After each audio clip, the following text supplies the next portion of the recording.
Magandang araw mga kasama.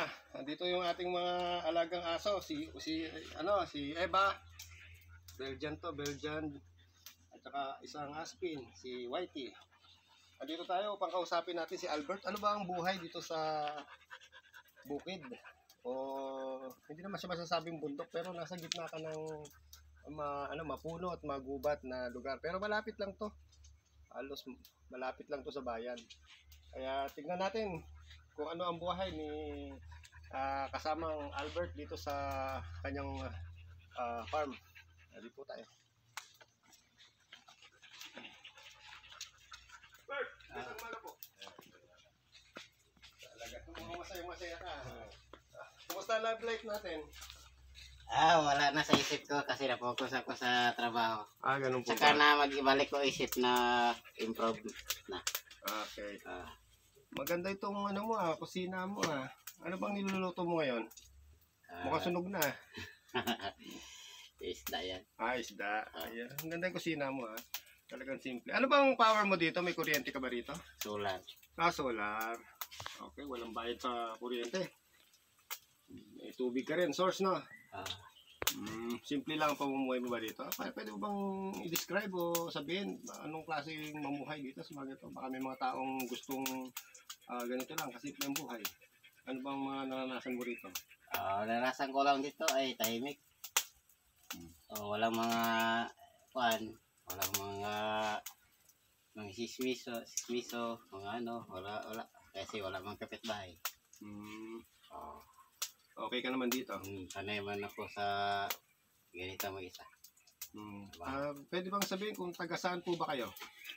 Taga East Coast po. West Coast. Apurawan. Apurawan.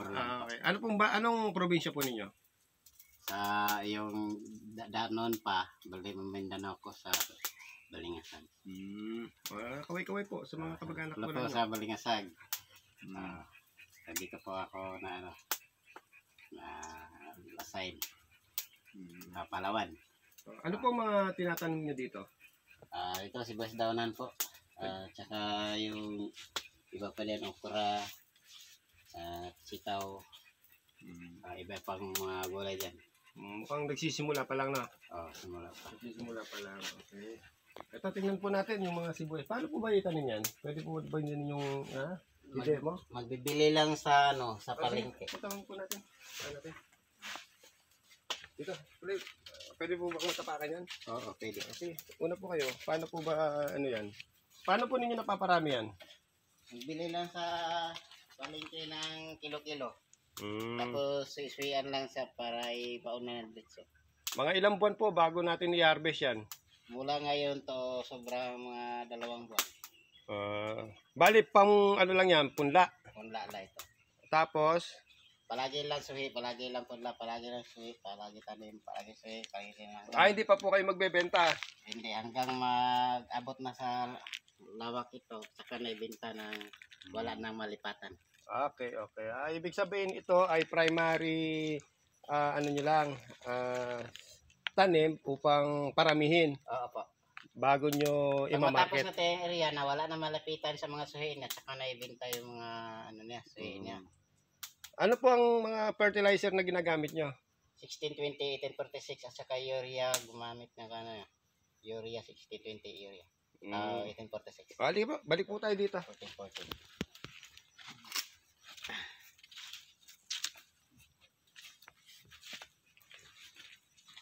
Talagang presko dito, no? Presko.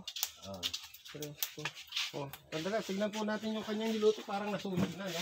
Nasunog na nga. Ayun, pasensya na po, nang-istorbo pa tayo dito, nasunog ko yung niluluto. Parang pagkain naman yata ito ng aso. Pwede na itabi yan.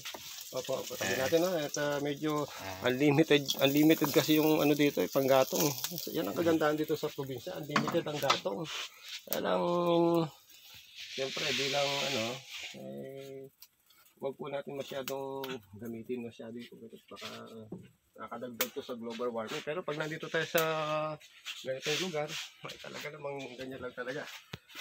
Sige, balik tayo dito sa usapan natin, kaibigan. Ano po ang masusunod mong plano dito? Ang plano? Opo. Para makaroon ng pamilya. Mabilis naman. Plan, ano pa lang, pamilya kagad, no? Ganyan po advance si Parin Albert. Ibig sabihin, nagpe-prepare ka nito para sa future mo at sa future na magiging pamilya mo. Pwede mong tanong? Kayo po ba'y binata pa? Binata pa.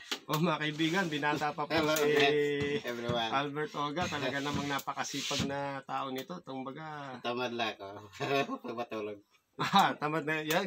Ganyan po siya katamad. Tamad lang daw po siya pag natutulog. Pero pag gising, sigurado, parang machine ang katawan nito. Talaga namang kung magpala to, katumbas nito, 2 bakho eh. Talagang linis kagad. Huwag lang pagsabi-sabi, no? Sige. Abangan na lang natin sir, kung ano yung magiging development mo dito, di ba? Kasi ako, excited din ako dito sa joint venture natin eh, di ba? Although hindi kita masyadong natututukan dito, actually kaming dalawa ni Albert ang nagde-develop nitong farm na to. Shout out nga pala kay Sir Japet, hindi pa pala bayad to. Kalahati pa lang natin binabayaran. Babayaran ko dito. At nagano tayo. Nagpapasalamat tayo sa kanya at hindi siya nagmamadali na sa pagbayad. Pero palagi ko pag na-develop na ni Alberto at ma-develop namin dalawa ni Alberto ay mababayaran natin. Yan ang unang assignment natin, yung mabayaran muna natin to. Kasi mahirap naman nasasabihin natin na farm na natin to na hindi pa natin mababayaran, di ba? Baka mapalayas tayo bigla dito. Di ba? Kumbaga, tingnan lang natin kung magiging successful itong gagawin nating farm, di ba? Kasi marami tayong ano dito eh, balak eksperimentuhan, di ba? Tatayo tayo ng gusto kong magtayo dito ng fish pond. Yung ano lang, yung backyard fish pond. Kahit mga tilapia lang, di ba? Tapos, balak din natin doon sa gagawin nating tilapiaan, doon tayo kukuha ng pandilig ng tubig. At least may double purpose. Double purpose, may vitamins na yun para sa mga halaman, di ba? Maganda rin magsimula dito ng greenhouse na taniman ng mga lettuce. Yan, mga lettuce. Kumbaga, hindi masama mangarap. Wala naman talagang masama. Basta unti-unti magawa natin kung anong gusto natin sa buhay. Preparation kung anong balak natin gawin. Di ba? Pag tapos natin sa serbisyo. Dahil hindi habang panahon ay malakas ang katawan natin, dapat meron tayong area kung saan tayo lalagi. Di ba? At magsasama tayo. Tama, habang buhay. Ba't habang buhay talaga naman gusto mo habang buhay tayo magkasama? Kahit magkapamilya dito eh. Walang problema. Sige. Basta talaga lang natin tong area na to, no? Sige. Yan ang buhay namin dito ni Albert. Although hindi ko siya palaging kasama, pero umaasa tayo na mati-develop ni Albert itong lugar na to. And then, try natin. Kahit wala pa ako dito, iano natin. I-share natin kung paano natin madi-develop itong munting farm na ito. Although hindi pa siya farm kasi unti-unti nililinis pa lang siya natin eh. Nililinis pa lang, piniprepare, inaaral natin kung ano yung mga mga buhay, mga wildlife. Kasi itong Palawan kasi punong-puno pa to ng buhay ilang, yung mga wildlife animals. Kaya dapat alamin din natin kung ano yung mga pwedeng sila ba ay nakakatulong o nakakaperwisyo sa mga bubuin nating taniman. Sa aking tansya, maganda naman yung lupa dito kasi mataba pa. Napakataba pa ng lupa dito, hindi pa masyadong nagagamit. Kasi galing siya sa gubat eh. Kasi parang gubat pa siya nung unang punta namin dito. Talagang ka dito. Magkakasugat ka, gas-gas, mangingitim ka. Di ba? Talagang, yan ang pinakamabigat eh. Kung pagpunta mo sa isang area, nakita mo na kagubatan, yun ang mahirap. Yung paglilinis pa lang. Hirap ang paglilinis. Paglilinis. Napakahirap maglinis ng isang gubat. Di ba? Napakahirap. Paano mo tatanggalin yung mga damo, samot-saring damo, lalo na yung yantok. Kayo ko lang nalaman yung yantok pala. Ilang beses din ako natinik ng yantok na yan. Pero yung yantok pala, dito ko rin naranasan na masarap pala ang gawing ubod. Mas masarap pa siya sa ubod ng kawayan. Napakalambot. Yung iba, inano lang ginataan, lagyan mo ng sardinas, okay na. Okay na. Sold na. Sold na. O kaya, ihawin mo lang. Marami kang makakain dito. Di ba? Nagtanim na rin tayo dito ng alugbate, kamuting kahoy, kamote. Yan. Ito nga, yung daon sibuyas, magilang-ilang saging, at saka yung bayabas na tanim ng sinaunang dalaga. Yun yung abangan natin, no? Yung talagang, meron din mga santol dito. Dahil dalawang santol, malalaki na. Unang panahon, mga kadalagahan. Yung santol ba, tanim din ba yan ng dalaga? Unang panahon, wala na ngayon. Nandoon na sila sa ibang lugar. Iba yata talaga. Parang iba yung nasa isip ko sa sinasabi mo eh. Joke lang. Joke lang yun. Tapos meron tayong kalabasa at saka sitaw.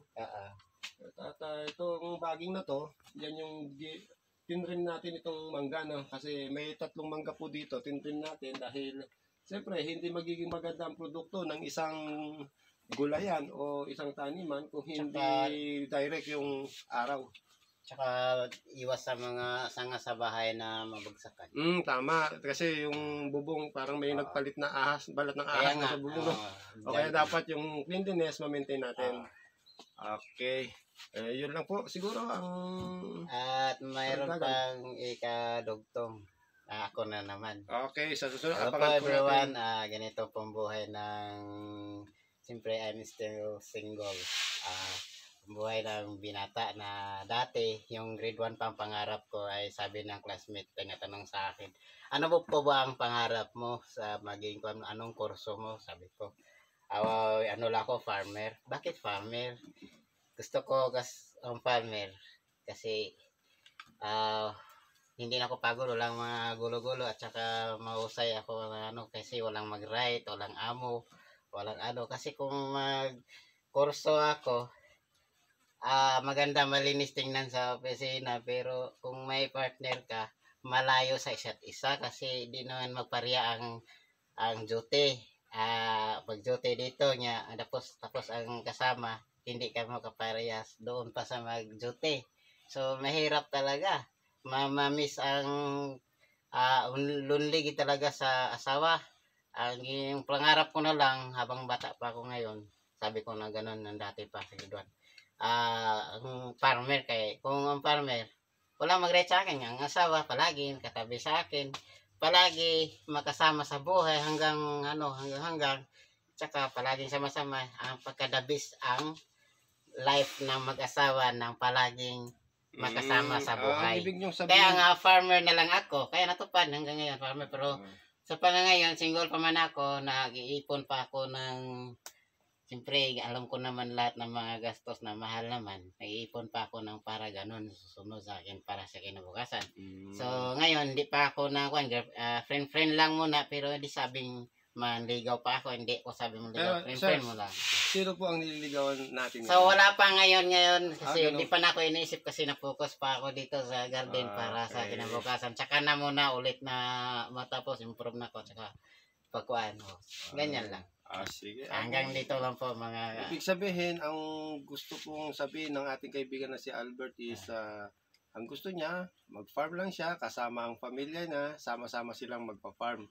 Hindi naman niya ibig sabihin na huwag tayong mag-aral. Ang ibig niya sabihin, dahil pangarap niya talaga, simula pagkabata ang maging farmer. At makasama ang kanyang magiging pamilya sa pamamagitan ng pagtatanim o pagiging farmer. At ang gusto niya, sama-sama sila. Maganda naman sa ibang bansa pag sabing farmer, talaga namang maganda ang buhay ng isang farmer. Diba? Hindi naman maka-underestimate ang farmer. Tama, paano mabubuhay mayaman at saka maarte o walang mga magdudumi sa mga tama. Kasi yung mga gulay hindi mawala hawakan kung hindi madumi yan. Kasi yung gulay, at saka lahat ng mga pagkain. Tsaka ang fertilizer ay madumi. Ang halaman kasi, kung anong madumi, di ba, na hindi kailangan ng tao, yun ang kailangan ng mga halaman. Kasi yan yung magiging fertilizer. Di ba? Okay, merong, huwag na natin patagalin kasama Sige. Hanggang dito lang po. Dito lang muna tayo. Ito subok lang naman natin to. Tingnan natin. Basta ang ano natin dito, abangan natin paano natin madedevelop to. Opo. Na tayo naman ay hindi talaga farmer. Oo. Di ba? Subukan natin kung paano natin paano natin madedevelop to, di ba? Oo. Sigurado, marami tayong pagdadaanan na trials. Oo. Di ba? Kita mo naman, yung pagpapatayo ng kubo, trials kagad, parang hindi level, di ba? At wag na natin itapik yan sa ibang ano na lang yun. Yung ating tubig, di ba? Tubig, ano pa ba? Bakod. Oo. Yung mga kaibigan mo, yung mga kambing na kaibigan mo na inubos yung talim mong kamatis. Di ba? Kaya at least, unti-unti, trial and error talaga ang pagtatanim, di ba? Hindi mo mape-perfect talaga. Normal naman ang trial. Pero ang pinakamasaya dito is presko. Pres. Presko, stress, hindi masyadong stress kasi Kasi masaya. dito, Masaya ang magtanim. ano lang dito, sa solar, wala na kang sakit sa ulo sa munisipyo Bill. ng bayad kuryente, bill. Mm, Oh, solar lang. Sa tubig, tubig, sa sarili yun ng tubig. bomba. Oh, Naiinom na rin ba yung tubig doon? mainom na. Pero sa mga bisita, di tayo Yung hindi magpainom sanay. dyan. Hindi sanay. Magbili tayo ng Mm, espesyal. Okay. Pero sa mga ate lang, okay lang. Okay. Tapos, malapit lang naman, no? Malakas naman signal dito. Globe, Smart. May signal naman. Ang na-experience ko dito, mahina ang Smart. Mainom. Pero yung Globe, medyo malakas. Pero, overall, okay naman ang internet dito. Pili na lang kayo kung anong network ang, Opo. Okay. At saka, i-follow po natin si Albert Oga sa kanyang TikTok. May TikTok ka, di ba? Meron din. Oo, hindi ko lang alam kung anong pangalan ng TikTok mo. Basta hanapin lang, Trevor Oga. Yun yung ano niya eh. At makikita nyo po yung kanya. Kung gusto nyo maligayahan at panoorin nyo lang yung kanyang TikTok, talagang may konting ngiti na lalabas sa inyong mga pisngi. Yun lang po. Maraming salamat at see you next time. Salamat po.